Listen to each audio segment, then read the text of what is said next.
Oh, am I recording? Yes. I can't hear. Damn ear has gone bad on me. But anyway, yeah, just a couple hours out of Stickham. Didn't get enough sleep. But, you know, life. Something always comes up, and whatever. Oh, anyway, so Hythloday, I'll try to respond to him, I think, here, now. Now I'm just talking to my camera. I'm, rambling on to start the video. Anyway, so he seems to have an objection or a criticism in this conversation in applying a theory of value. I think the theory can be understood simply enough of what I'm stating, is that we can see our lives as a checkerboard. So we can understand that, do a you are here thing, like a map. And there's a little arrow that points to where you are. And by looking at an overview, you can sort of tell that being over here, or being over there, or being over there, doesn't matter. That being Jim, or being John, or being Joe, doesn't matter. That the idea is that looking at the gameplay, you see that you are just a player. You're just a kind of player, you could even say. Yeah, if you want to narrow you down or categorize you, you could do that. You could say you're a wingman or a forward guy or a goalie or some other kind of bullshit. But the point is, you can identify you as a thing. So I would argue that we could identify ourselves as pawns on a checkerboard, or as pawns on a chessboard, or checkers on a checkerboard. And you could just basically say that, yeah, I'm a generic function. I have a consciousness, and I experience these sensations as I move through the world. Some people are affected in different ways. Some people like the cold. Some people like it warm. Some people blah blah. No, that's kind of irrelevant. The basic function is being one of these feeling devices, experiencing devices. I'm currently a deaf device, which isn't a cool thing to be. But anyway, I gotta clear this somehow. Anyway, so in that sense, you seem to have the objection, like, why would somebody not be selfish? Why wouldn't somebody say that my morality or my ethics only apply to me, or some kind of bullshit like that?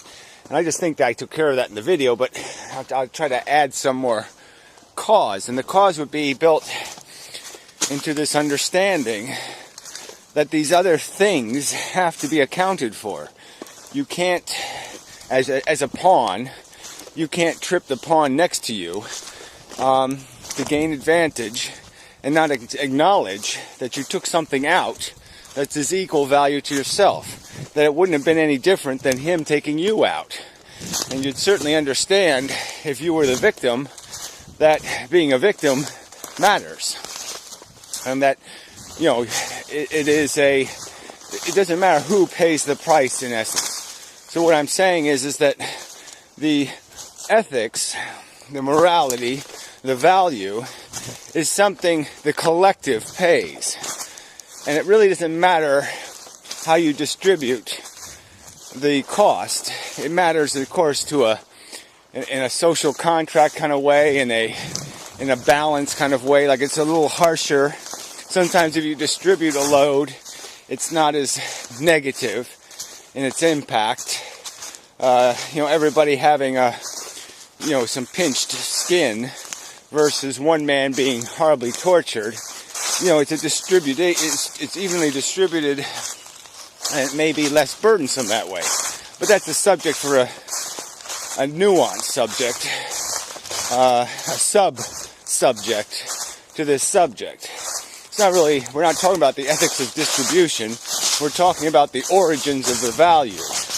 And so what I'm saying is the collective of consciousness itself, all consciousness, is going to pay the price. Okay, is going to pay the price of the victory for the team.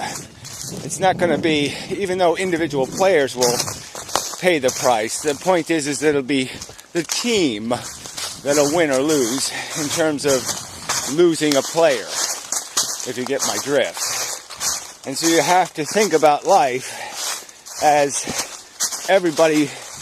I could argue too that nepotism is a silly concept, that all children are valuable in that they have the property of being a child. It's the property of childness that makes a child valuable, not yourness. Yourness doesn't matter. Yourness is irrelevant. The only thing that's relevant is childness. So there would be no logical defense for something like nepotism. Value is a property of the thing, not a property of your projection on it. And valuing its genetic code rather than its properties would be ignorant, just plainly stupid, plainly irrational. I'm not saying you won't do it psychologically. I'm just saying that psychology is irrational. It is subjective as food preference or some other erroneous sexual practice or fetish. It has no integrity. It's just a manifestation of psychology and doesn't mean anything to an intelligence. Intellectually, has no character. So again, I think if you're going to talk about objective morality, you have to talk about it in the concept, in the construct of a model, and you have to explain the function of the players in that context of a model, of a broad game, so to speak, that's being played, where these totals are being calculated. And that's the nature of utilitarianism, the nature of, I think, value factually, and value in the narrower context of calling it objective or absolute. It has to be about all pawns, not just one pawn. The story of life, the story of value, is the story of all the pawns. It's not the story of an individual pawn. So somebody who has any concept, any intelligent, intellectual, philosophical concept of selfishness being rational or reasonable, that itself is broken thinking. Your brain should be engineering resolutions and solutions that take into account all value-producing mechanisms. So you have agreed essentially with my premise that consciousness creates value. If that's true, you have to accept that any value equation, any value math, any value prescriptions or morality has to take into account effects on all devices creating value. All devices generating the negative conscious states that I would claim are the core kernel of all value, that provide the means for or opportunity for something that would be called a need, and something being necessarily fixed. You don't need to fix something that can't be improved, something that isn't in a state that is improvable, can't possibly, hey pups, can't possibly create the necessity of value. It can't be elevated. So once you eliminate the ability to fix something, fix a broken, you've eliminated the need to do anything. So value becomes irrelevant because you have no negative to convert into a positive. And all value, I would argue by my theory, hypothesis, all value requires creation of a negative, improvable state. Something has to be put in a state in need of improvement for there to be an obligation or a necessity to correct for its negative state, to enhance it, prevent it, elevate it, improve it. So it is the creation of the broken that creates the opportunity to pretend you have done something good. There's no opportunity for good without the pre-existence of the bad, without the pre-existence of the deprivated, degraded psychological circumstance. There's no opportunity to correct for value. There's no morality can't exist because harm doesn't exist. It's that simple. The negative has to exist first. And that's where I get my zero-sum mathematics from in analyzing the life equation. So it is taking Benatar's asymmetry the one step further and applying it as a principle to the core, the kernel of the value mechanism. So it's this idea that the non-potential for harm is the perfect state.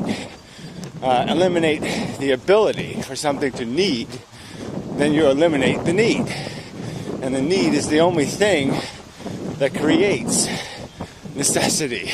It's the only thing that creates obligation, or imperative, or requirement, mandate. All of those ought kind of words can't exist unless you create something that needs, that can be put in a need-full state.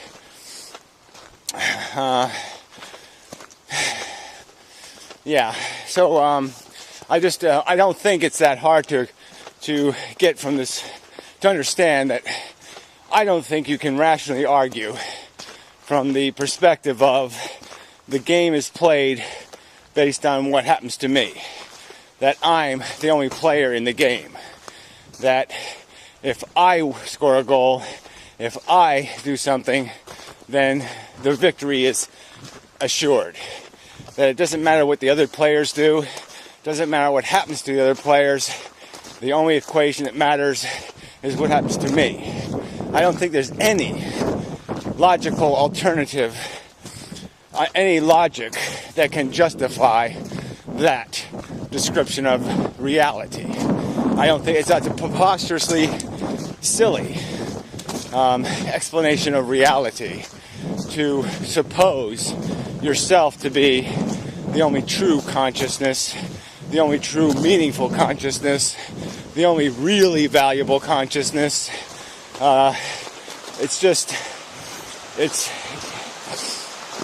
It's not intellectually coherent to postulate, to state, to argue, to even attempt to defend this bizarre notion that the buck stops with your existence and what selfishly happens to you or your kids is all that matters. It's just a non-starter. It's as preposterous as a God theory. I mean, it is a little difficult to refute somebody's claim of it beyond just pointing out how can you possibly distinguish between you and these other things. Your properties are the same. Your identicalness in every meaningful category is undisputable, how can you possibly say you have all the same properties, you fit in all the same important or meaningful categories? The only distinctions are meaningless distinctions, and pretend that an intelligence could contrive a difference that mattered, when there's no rational defense of the existence of a difference. Yeah, okay, I think I've done my job here satisfactorily. Damn it. I really thought this here would clear. So anyway, till next time, and such.